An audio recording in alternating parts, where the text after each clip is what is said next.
We've been in our series, Esther. Just started it last week, and we've been kind of covering some different ground in Esther. And if you remember last week, what we learned is that God has uniquely equipped and positioned you. If you remember that from last week, those of you who were here last week, you remember that that's what we learned. That God that He did the same thing with Esther. She was uniquely positioned. She was uniquely equipped. And the same is true for you, that you are uniquely positioned, you're uniquely equipped. And I want to point out something specific in the book of Esther is that God's name's not mentioned one time, but yet it's in the Bible. So the question becomes, well, obviously God's doing something in there, or it wouldn't have made it into the Bible, so what is He doing and how do we recognize Him when He's doing that? And so I'm going to bring us up to speed here in just a moment on kind of where we are in the story. But let me ask you this. Have you ever had a moment where you wondered, God, where are you? Or God, what are you doing? Has anybody ever had that moment where you've legitimately wondered, like, Lord, where are you? And maybe you're like Esther and Mordecai. Those are our two characters we're following along in the story, where you hear God's call. You're obedient to God's call. You step out in God's call. And when you're stepping out in God's call, He's silent. Can I get a witness in the house? Has anybody experienced that? You stepped into the call, you're ready, you're obedient, you do what you're supposed to do, and then the Lord doesn't say anything else.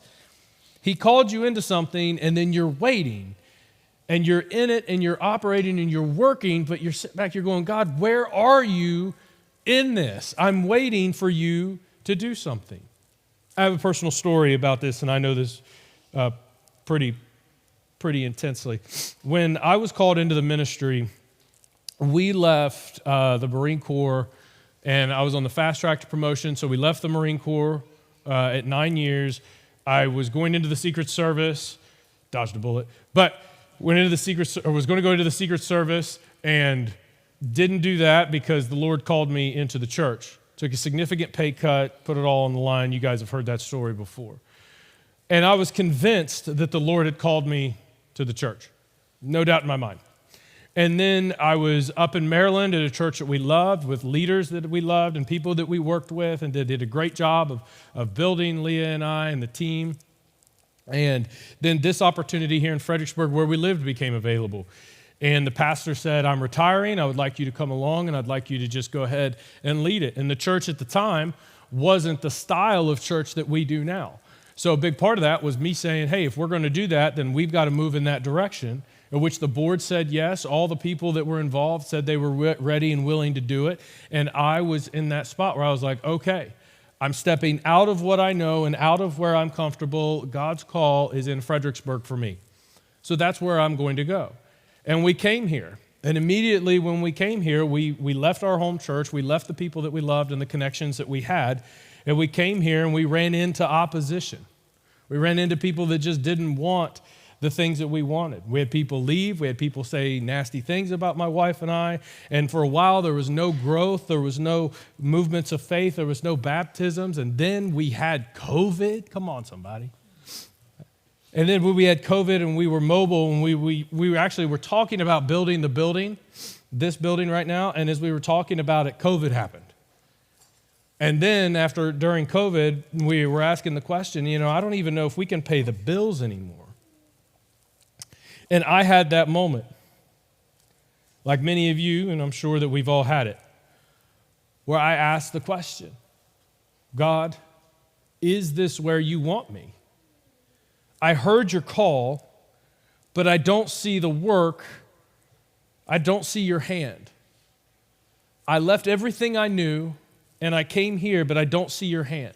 So I obviously heard wrong. I messed up somewhere.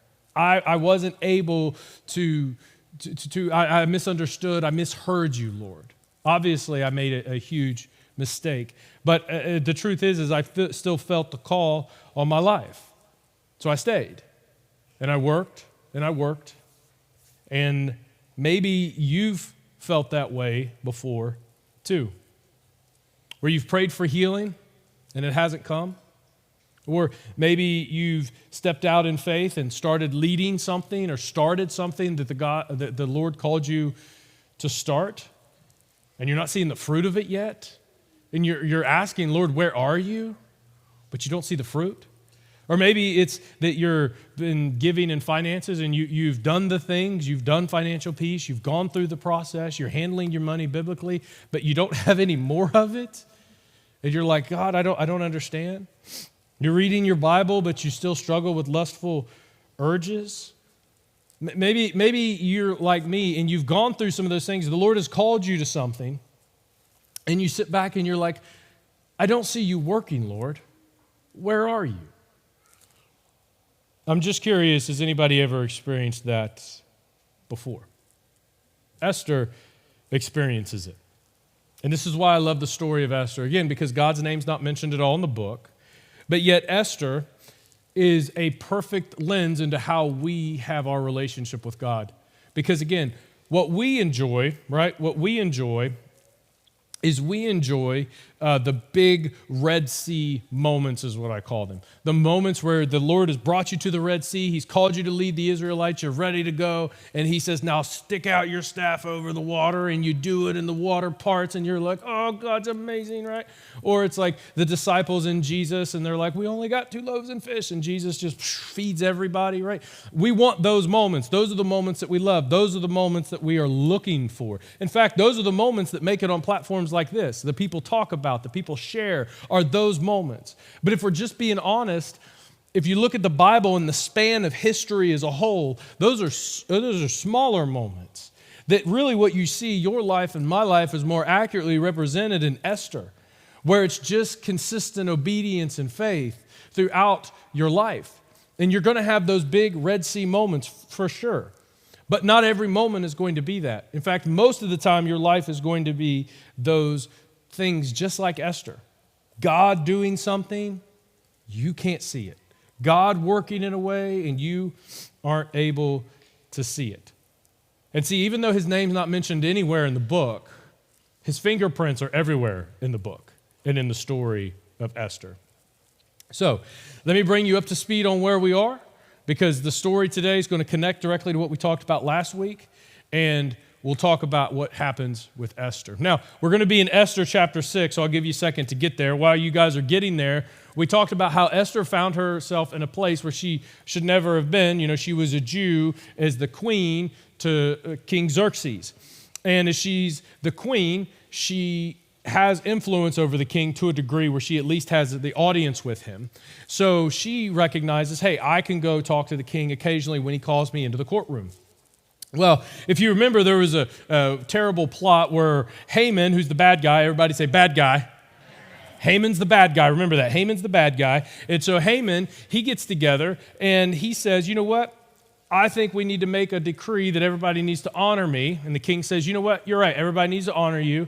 And then Mordecai, if you remember, Mordecai says, I'm not going to honor you. I'm not going to bow down before you in that manner, because that would be worshiping you, and I will not worship anybody but God. And so Haman gets upset. Haman immediately says, you know what? I'm not just going to kill Mordecai. I'm going to kill all the Jews, because he's the king of overreaction. So he's just going to kill all of them as his response. He gets the king Xerxes then to say, you know what? Sure, kill them all. He lies to get Xerxes to sign an edict to say, yeah, they're going to kill them all. And then Mordecai, if you remember, Mordecai, he comes in and he says, hold on a second. That's terrible. How are we going to stop it? And then he remembers, Esther is in the palace. So hold on a second. Let me talk to Esther, and Esther can go talk to the king. She could talk some sense into him. Xerxes is kind of acting crazy. Esther can talk some sense into Xerxes. And so he says, go ahead and do it. And if you remember, Esther gets afraid. Because if she goes in the palace, and particularly into the throne room without being called, the king would kill her. He has to accept her in. So if he's just having a bad day and he doesn't want to talk, he can have her killed. So she's like, I can't do that because he'll kill me. So her fear immediately grips her and prevents her from stepping into her calling. And then after that, if you remember, Mordecai says his famous words, perhaps you were created or positioned for such a time as this. And then she gets her strength back up, her faith back up, and she says, you know what? Yes, I'm going to go. Those of you that were here last week, do you remember where we left off, her final statement before she did all that? Does anybody remember what she said? If I perish, I perish. That I'm going to go into the throne room, And if I perish, I perish. In other words, it going to be what it going to be. But the Lord has called me here. This is my calling. That's where I'm going to go. So in the midst of all of that, and I mean, she risked a lot to go into the king's throne room. She risked a whole lot. And in fact, let me just pause for a second. This is a sidebar. This is not going to be the whole message, but I would be remiss if I didn't say it. Sometimes following God's call costs you something. It just does. And I can't explain why all the time, and nobody can. I can't quantify it all the time. And sometimes the Lord tells you up front what it's going to cost you, and then other times he doesn't. Other times he doesn't tell you at all what it's going to cost you to follow your calling. That's just a concept that I see drawn out here. So she approaches the king. So after this, Esther, if I perish, I perish. She approaches the king. And when she approaches the king extends his scepter, which if you remember from last week means you're accepted. You can approach the throne. So, thank goodness. So she goes in, and the king goes, what can I do for you, honey? What do you need? And she says, well, I want to take you to dinner. What? You're supposed to go in and advocate for the Jews to not be killed. You're not supposed to tell the king you want to take him to dinner and throw a banquet for him, because that's what she does. And she's like, I want to throw a banquet for the king. So the king says, okay, cool. So he goes to the banquet with her, and it's a party, it's a great thing. And then after that, the king goes, okay, now that we've had the banquet and we've gone out to dinner, really appreciated that, thanks, honey. What is it exactly that you need? Because you came in to ask me something, if you remember. What was it that you asked me? What do you need? And she goes, let's just go back to dinner again. So the next week, she takes him back out. They go back out. They have another banquet. They have a big deal, right? And they go through this big thing together. Meanwhile, as that's happening, as she's talking with Xerxes and having the banquets and stuff like that, Mordecai and Haman, they cross each other's paths. And as they cross each other's paths, Mordecai does not bow down and honor Haman again, except this time, Haman finds out directly from the source. He sees it firsthand. And when he sees it, he is furious. He says, who is this Jew to not honor the things that I have said? So consequently, Haman does what any sane person does, and he gathers his little posse of evil with his wife and his team, and he devises a way to not only kill the Jews, which he's already working on, but to kill Mordecai himself, because he's a stable person. That's what he does. So he says, I'm going to kill Mordecai. And then his little posse of evil, they get together and they say, you know what would be great? Right outside the palace, if we put a really big pole and then we just take him and put him on the pole so everybody knows not to mess around with you anymore, with king. We'll hide it under the idea that not to mess with the king. But really, we don't want anybody to mess with you. Word will get around that it was you that did it, Haman. So let's go ahead and do this. So the little posse of evil, they end up getting it, and it's like, yeah, okay, this is what we're going to do. They build the pole outside of the palace, and so Haman has got it in his head, I'm going to go talk to the king, and we're going to kill Mordecai, because I'm done with that guy. We are going to go kill Mordecai. And that takes us all the way to Esther chapter 6, starting in verse 1. Esther has had the dinners with the king. She's had the banquets with the king. Mordecai is fearing for his life. Haman has a plan to kill Mordecai and to kill all of the Jews. Meanwhile, Esther is planning to talk to the king about what is going to be done for the Jews. So, Esther chapter 6, verse 1. If you're there, somebody say word. Word of the Lord says this. That night the king could not sleep. So he ordered the book of Chronicles, the record of his reign, to be brought into him and read to him. Now, isn't this just what everybody does? I mean, when you're having trouble sleeping, you don't count sheep. You just have somebody go read all the amazing things that you did. I do it every time. Every time I can't read, I go, hey, honey, go tell me all the amazing things I did so I can fall asleep, right? And this is just what normal people do. I don't do that. Leah would not do that for me. Anyway, verse 2. It continues, if it was found and recorded there that Mordecai had exposed Bigthana and Teresh, two of the king's officers who guarded the doorway. In other words, they were right outside the throne room and right outside the bedchamber.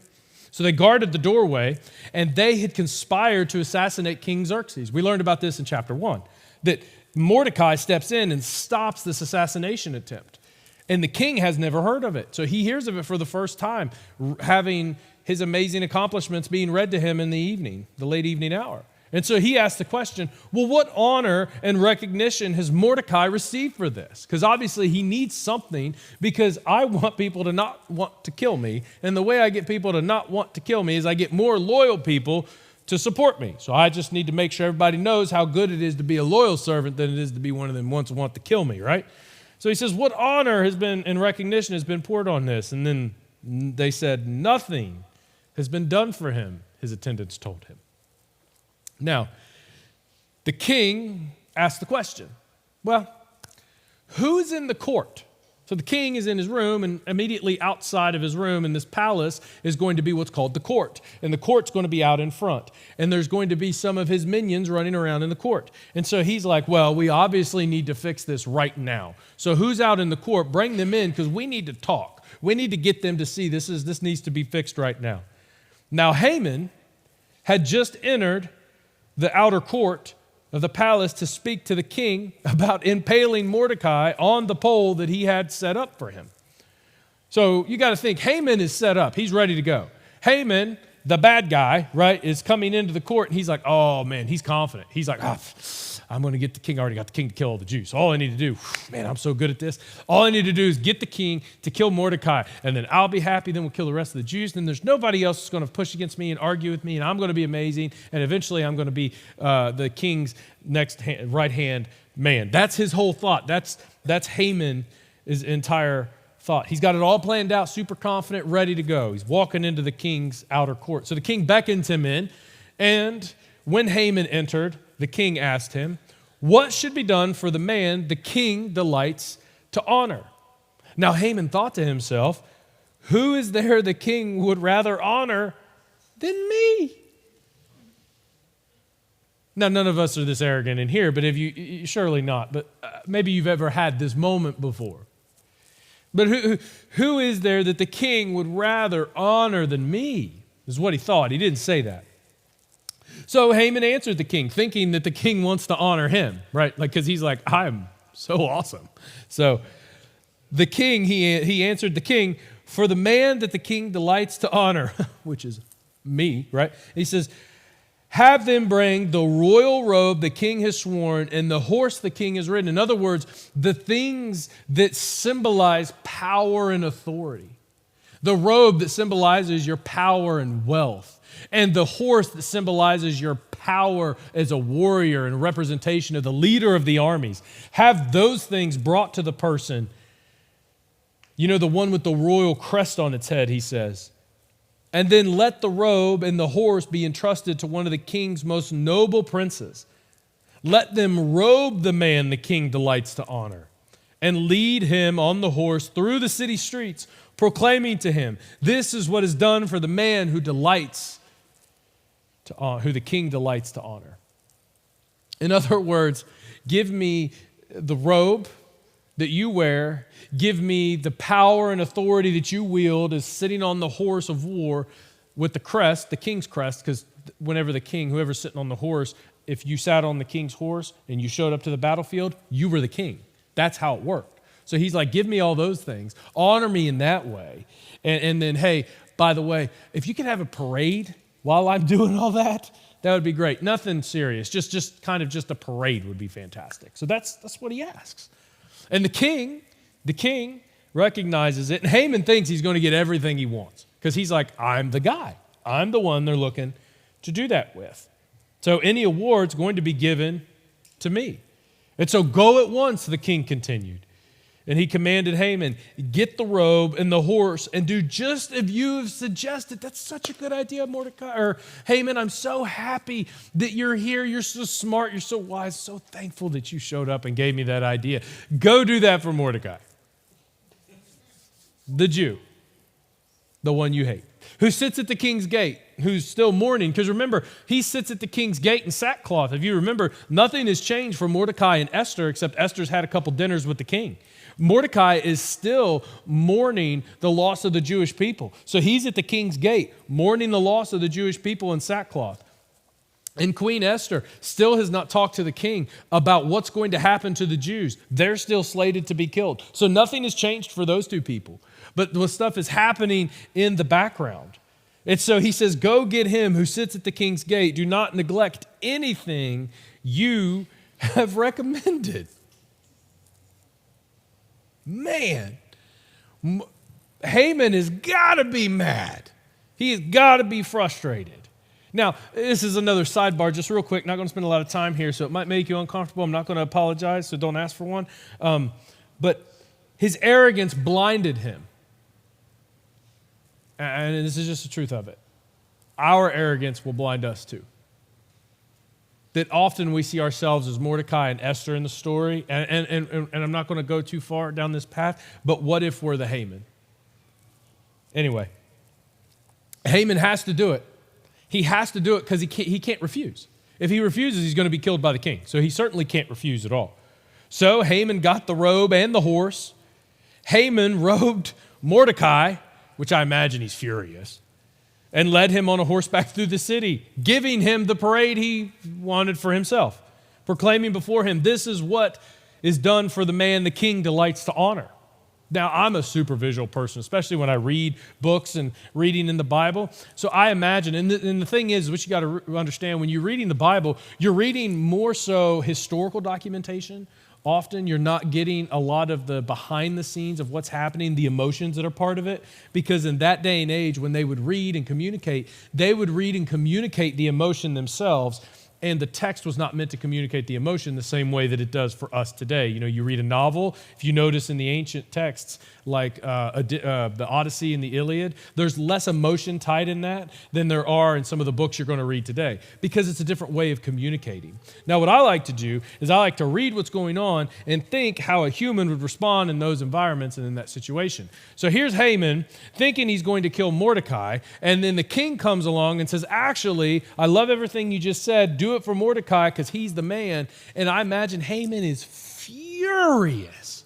Absolutely furious. Furious and angry at the king, angry at himself, probably angry at his posse of evil that came up with this idea. It's just not going to work, and he's so frustrated. And now I imagine, because I have kids, what we do is when the boys start to fight, because I got three boys, and they're 2 years apart. So pray for me if you have a couple extra minutes, okay? But they argue and they fight from time to time. So my wife and I have made the decision that what we do is when they argue and fight, we make them hug each other. Because if you're just going to fight, you're going to love your brother. And we will literally tell them, hug your brother, tell him you love him. And I mean, I'm telling you, especially my littlest one, they will get a hold and they will, and we'll tell them, we have to tell them. Don't squeeze your brother, right? You have to tell them, because if not, they're going to try to hulk, and then before you know it, somebody gets suplexed, and it's a big deal, right? So you have to tell them, this is the rules, you're not going to do that. Hug your brother and tell him you love him. And for the first little bit, there's the hug, and there's the, oh, I love you. Like it is through gritted teeth. It is like so frustrated, because the father I wait till they're peaking, and right at the peak, I go, good, now hug your brother and tell him you love him. So that's the kind of father I am. It really diffuses the whole situation, because then they start laughing and wrestling. But I think of my kids when I tell them to hug one another and love each other, and how angry they get at that every time they do it. I think that's Haman right now robing Mordecai. I think that when he has to put the robe on Mordecai, I bet he's thinking, I can strangle this dude right now. I bet he's thinking that thing right as he's putting the robe on, because he's furious. In his idea and his plan, he was going to be the guy, but he wasn't. Now, afterward, Mordecai returned to the king's gate. Now, you got to think Mordecai's probably like, I don't know what happened, but I'm happy. So he returns to the king's gate, because remember, the Jews aren't saved yet. They're still going to be killed according to the decree. So the king has to go and undo the decree. So he goes back to the king's gate and keeps doing what he knows to do. Esther has not had the conversation with the king. So afterward, Mordecai returned to the king's gate, but Haman rushed home with his head covered in grief and told Zeresh, his wife, and all his friends, the posse of evil, everything that had happened to him. And his advisors and his wife Zeresh said to him, since Mordecai, before whom your downfall has started, is of Jewish origin, you cannot stand against him. You will surely come to ruin. In other words, and that's worded a little bit hard to understand. In other words, look, I think you need to let this Mordecai thing go. I think, look, the Jews are going to be killed. Mordecai will be found out as a Jew. He'll be killed. But I think you need to not be the one to do this. And the king knows Mordecai just saved him, so the king's probably going to save Mordecai. So you just take the win by killing all the Jews and take the loss that Mordecai's going to live. Don't fool around anymore. Just let it go. That's the advice from his group.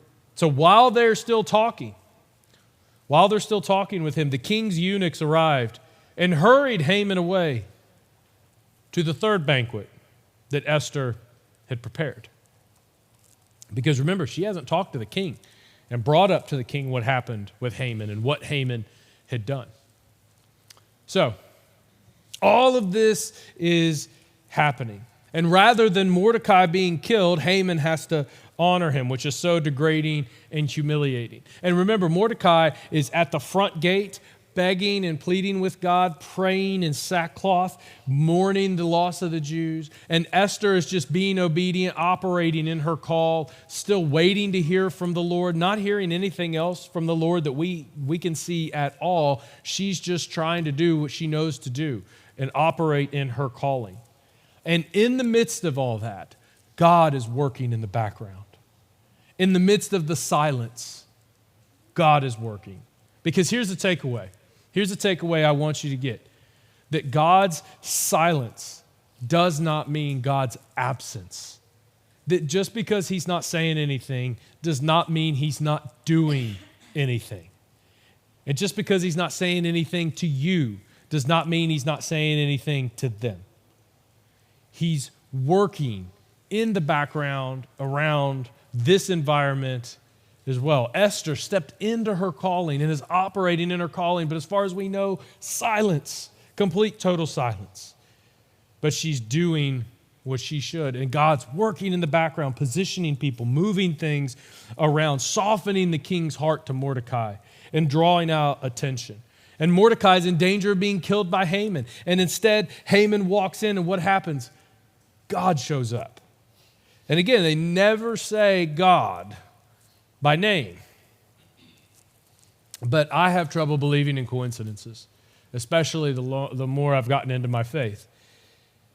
Because the man was set to destroy the Jews, and then all of a sudden he's honoring the Jew he wanted to kill. And see, if we kind of put all these coincidences together, they don't seem like coincidences at all.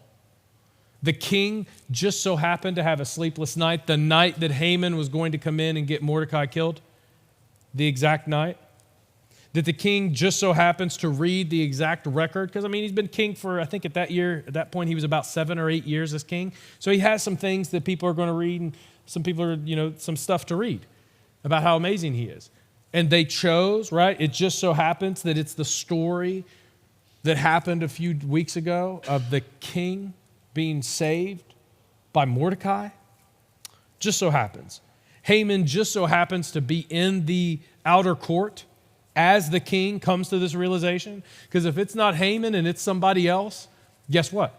That other person is doing all the things. And guess what Haman's still going to do? Get Mordecai killed. So it's the same thing. Haman just so happens to be in the court plotting against Mordecai. And the king just so happens to honor Mordecai. And Mordecai just so happens to be the guy who was there and stopped the gate guards from killing the king. Total coincidences. God's not involved at all. I think we can see the lines that it is. What if it's not coincidence, but it's providence? What if the things in your life right now are not coincidence, but there's God's providence? That he's working in the background in ways that you can't see, in ways that I cannot see. But yet, here he is showing up in powerful, powerful ways. And those of you that have been followers of Jesus for any amount of time, you know what I'm talking about. because you've had those moments and you probably believed in coincidences. And then guess what? You had a bill come in at the same time, you had a check come in the same time the bill was due. And those coincidences started to stack up, didn't they? I mean, the job opened up at just the right time. Mom got the doctor report at just the right time. I got time off and extra PTO at just the right time, right? I mean, if we gave you an opportunity to just do a life audit, you would go through and you would think of those moments, then they weren't coincidence, but they're actually providence of God. That he's orchestrating things in the background and orchestrating things because just because he's silent does not mean he's absent. It just means he's not talking to you. And in the midst of that, he's doing something in the background. And the question is always, why can't I see it? Because you're not God. Next question. So sometimes we have to operate in faith, that we have to trust him and know that he's working in the background even when we can't see what's happening. Because his silence does not mean his absence. He's always working behind the scenes. So my question to you, I guess, is where in your life do you feel like God's absent? Do you feel like he's absent in your marriage? You've been doing the right things.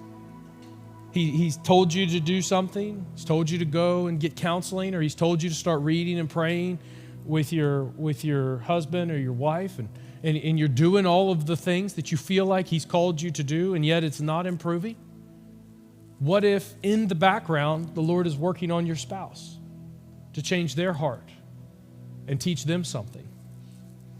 Maybe you're struggling with depression and anxiety, and you're doing the things. You're going to therapy. The Lord has called you and said, you're not to be ruled by this. You already have a master. His name is Jesus, and it's not depression and anxiety. And you said, yes, I believe it, I receive it, and I'm ready to go. And so you start going and get counseling. And you start going to get help, but you still feel the weight of it, and you still have days where depression and anxiety rolls over you. What if in the midst of that, and the question is always, God, I just want you to deliver me from it, but what if in the midst of that, he's building resiliency inside of you? What if in the midst of all of the struggle that you're having with your kids, and I mean, you've poured your faith and your life into raising your kids to have a relationship with Jesus, and then they get to be older and they walk away. And when they walk away, a piece of you is rent out, and you just want it to happen so bad. And you spend your time and your energy and your money, and you send them sermons, and they don't listen and they ignore, and you just talk to them. And in the meanwhile, you're begging, God, please, God, please, God, please. What if in the midst of that, and you can't see it because he's not speaking to you? Just like Mordecai and Esther, what if God's working in the background and setting them up for a prodigal return? What if it's not coincidence, but it's providence? And the silence that you're experiencing is not the absence of God, but he's just preparing something on the back end, like he did with Esther and Mordecai. That's what he did with this church. Because like I said, there was a period of time where I was not sure that I was called here. Where I, like Mordecai and Esther, I'm sure, was praying and meeting and like, I don't know if this is right. I don't know if I heard correctly. God, where are you? God, are you going to show up? God, where are you? Meanwhile, I had no idea what he was doing in the background, in the hearts and lives of the people who were showing up every Sunday, in the way he was building leaders in that group to be able to take the church to the next level that we couldn't have even imagined, that there's no way it could have happened without his grace and without him building the people to make it happen. On top of the way he just brought people into the church to teach them about Jesus. I mean, what if his silence is not absence, but he's doing something that you can't see, and he's working in the background? And that's the essence of faith, is trusting that when we don't see his hand, that it's still present, that it's happening somewhere else for our benefit and for our good. We have to trust he's working. So my challenge for you this week, or the thing that I really want you to think about, is when you hit those moments and you're questioning, God, where are you? And just like Mordecai and Esther, we've been obedient, we've been doing. God, where are you working? I don't see your hand. That we would remember that statement. Just because he's silent does not mean he's absent. Just because he's silent does not mean he's absent. He's working. I just can't see it. And I trust that he's working. And we're going to find out more about that next week for the final part of Esther. I would love to pray for you before we continue. Lord, thank you. Thank you for who you are. Thank you for your love and your grace and your mercies. Thank you for the way that you, God, thank you. Thank you for your silence. Sometimes in your silence is where we grow the most. And you know that because you're a good Father.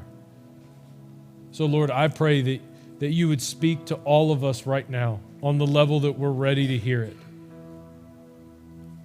That you're working.